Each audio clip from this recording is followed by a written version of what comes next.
조합은 보상금 감액을 주장하면서 불복할 수 있습니다. 분양 시청을 하지 않은 자는 현금 청산자가 되고, 조합은 현금 청산 절차를 위해 토지 수용 절차를 진행합니다. 조합과 현금 청산자는 협의 절차를 거쳤지만 협의에 이르지 못했고 결국 지방토지수용위원회에 수용 재결을 신청하게 되죠. 지방토지수용위원회에서 한 수용 재결 보상금 액수가 조합이 받아들일 수 없을 정도의 높은 금액이 나왔습니다. 물론 보상금이 많고 적다는 것은 법률적인 이유 또는 평가 실무상의 이유, 그리고 주관적인 여러 가지 이유가 있을 수 있죠. 어떤 이유가 되었든지 간에 보상금이 많이 책정되었다고 다투어야 하는 상황이 발생했다면 조합은 수용위원회에서 재결한 보상금 중 과다하다고 판단되는 부분을 임의로 분리해서 공탁하고 보상금 감액을 구하는 행정소송을 제기할 수 있습니다. 자세하게 예를 들어보겠습니다. 지방토지수용위원회에서 1억 원의 보상금을 수용 재결했는데 조합은 아무리 생각해도 8천만 원 이상 나온 것이 마음에 들지 않아요. 그래서 8천만 원은 현금 청산자가 수령을 거절할 경우 통상의 변제 공탁을 하고, 나머지 2천만 원에 대해서는 사업 시행자가 불복 공탁으로 나누어서 공탁을 하게 됩니다. 즉, 하나의 수용 재결 금액에 대해 두 개의 공탁을 하게 되는 것입니다. 이렇게 불복 공탁된 보상금은 조합도 현금 청산자도 조합이 제기한 보상금 감액 소송이 종결될 때까지 찾을 수가 없습니다.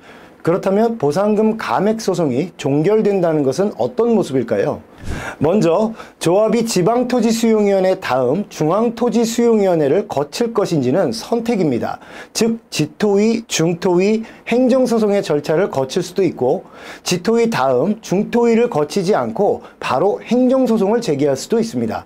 이건 보상금 증액소송을 제기하는 현금 청산자도 마찬가지입니다. 토지보상법 85조에서는 조합이 수용재결서를 받고 중앙토지수용위원회를 거치지 않고 90일 내에 행정소송을 제기하거나 중앙토지수용위원회를 거치고 60일 이내에 행정소송을 제기하도록 소송의 기간을 명시하고 있습니다.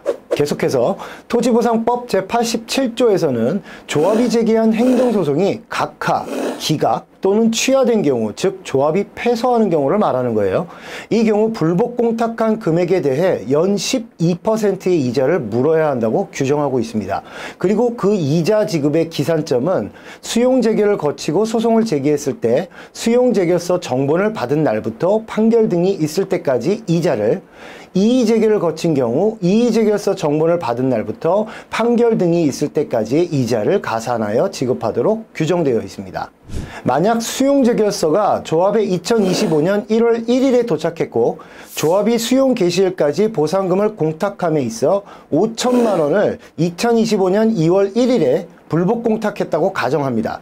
그리고 보상금 감액 소송을 제기하게 되고, 제기된 보상금 감액 소송에서 2025년 6월 1일 조합이 패소하는 판결이 선고되었다면 5천만 원에 대해서 토지보상법 제87조 1호에 따라 조합이 수용재결서 정본을 받은 날인 2025년 1월 1일부터 판결이 선고된 2025년 6월 1일까지 연 12%의 이자인 약 300만 원을 법정 이자로 가산해서 지급해야 합니다. 불복하는 대상이 10억 또는 50억 그 이상의 단위라고 생각하면 연 12%는 결코 적은 금액이 아닐 겁니다.